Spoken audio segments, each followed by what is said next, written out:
Naenda kusoma katika kitabu cha Wakorintho wa pili sura 5 mstari wa 21, inasema, maana yeye asiyejua dhambi alimfanya kuwa dhambi kwa ajili yetu, ili sisi tuwe haki ya Mungu katika yeye. Mungu atusaidie sana. Yeye Yesu Kristo akujua hapo dhambi duniani. Miaka yote aliishi duniani akujua dhambi, akufanya dhambi, alikuwa bila doa. Lakini ndugu mpendwa, walimfanya kuwa dhambi ili sisi tupate kuwa haki mbele ya Mungu kupitia Yesu Kristo. Walimtwika dhambi ili wewe na mimi tupate kuwa wenye haki mbele ya Mungu, ndugu mpendwa. Na ndio maana walimtwika dhambi yote, jinsi walikuwa wanapenda kumuita. Wanamuita muongo, msuto, mzinifu, msharati, mulafi, watamaa, kwa sababu watu wanafanya different ya dhambi. Akuja kukomboa kabila tu moja, hapana. Alikuja kukomboa kila mtu amwaminie, kila mtu atamkubali, na kila mtu ana dhambi yake anaifanya, na ile dhambi anayoifanya na njoo yenye Yesu Kristo alipewa jina. Mungu atusaidie sana. Utaona huyu mwingine ni msharati, wakamuita msharati.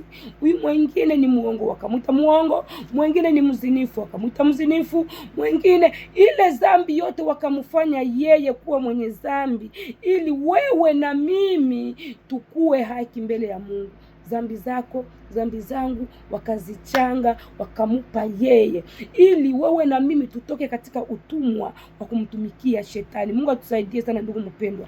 Twende tuangalie kitabu cha Wakorintho wa kwanza sura 1 mstari wa 30, anasema, lakini kwa yeye ninyi ni katika Yesu aliyefanyizwa na Mungu kuwa kwetu akili na haki na utakaso na ukombozi. Mungu atusaidie sana. Kumbe Yesu Kristo anabeba vitu vingi jamani. Yesu Kristo ni mzuri sana. Anabeba vitu vingi kupitia jina lake. Anabeba vitu vingi kupitia ukombozi wake. Mungu atusaidie sana. Kubali kumpatia Yesu Kristo maisha, kubali kumkubali Yesu ili ndugu mpendwa upate kupata hivi vitu. Ni vizuri sana kwa wewe unayemkubali Yesu Kristo. Anatuambia kusema alitufanya tupate kuwa na akili na tuwe wenye haki na tupate utakaso na tupate ukombozi. Ndugu mpendwa, kipindi utakayeokoka, utakapookoka, jua ya kusema hautakuwa tena mtumwa, hautabakilia tena mtumwa, hapana, bali utapata utakaso, utapata ukombozi na utakuwa mwenye haki mbele ya Bwana.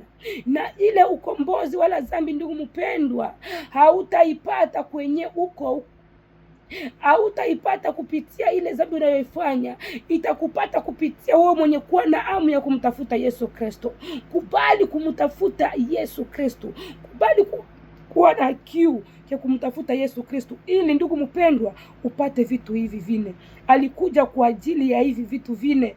Anatuambia kusema tupate kuwa na haki na akili na utakaso na ukombozi.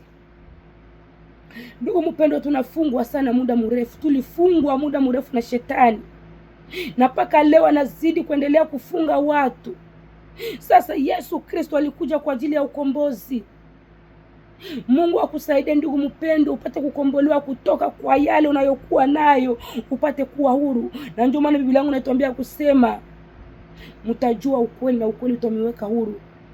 Ni kipindi utajua neno la Bwana, ni kipindi utakuwa ndani ya neno, jua ya kusema utakuwa mwenye huru, utakuwa na huru. Na ile huru ndugu mpendwa hautaipata nje ya neno, bali utaipata ndani ya neno.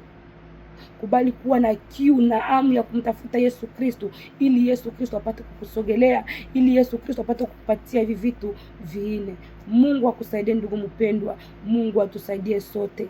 Heri mwisho mzuri kuliko mwanzo.